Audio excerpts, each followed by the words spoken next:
오늘 우리에게 주신 하나님의 말씀은 사도행전 9장 10절에서 22절입니다.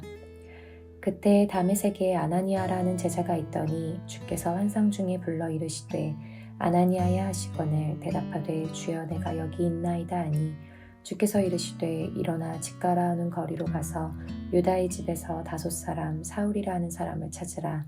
그가 기도하는 중이니라.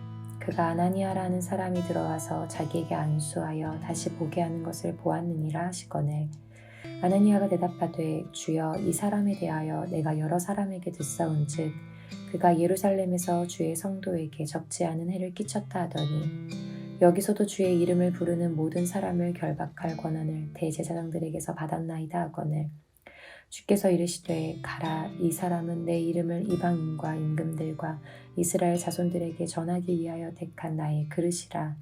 그가 내 이름을 위하여 얼마나 고난을 받아야 할 것을 내가 그에게 보이리라 하시니 아나니아가 떠나 그 집에 들어가서 그에게 안수하여 이르되 형제 사울아 주 곧 내가 오는 길에서 나타나셨던 예수께서 나를 보내어 너로 다시 보게 하시고 성령으로 충만하게 하신다 하니 즉시 사울의 눈에서 비늘 같은 것이 벗어져 다시 보게 된지라.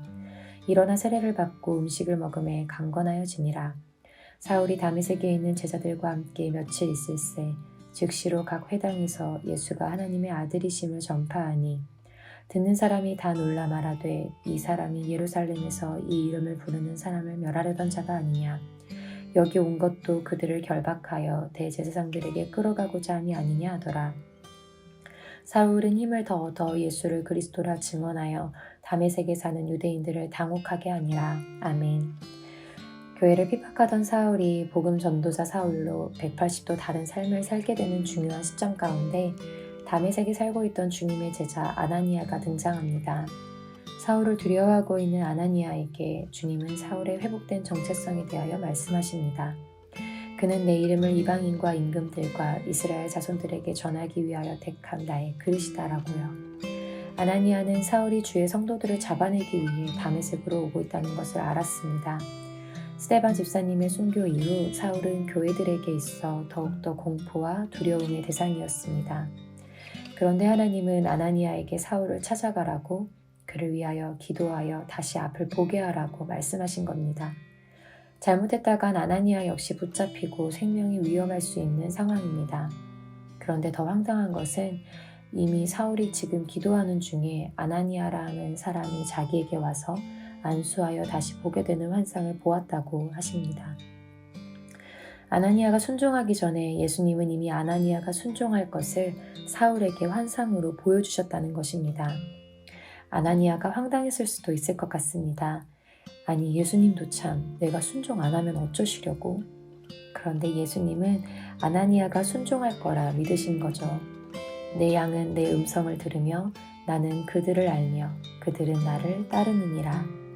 그 주님의 믿음대로 아나니아는 순종합니다. 아나니아는 예수님의 양이었습니다.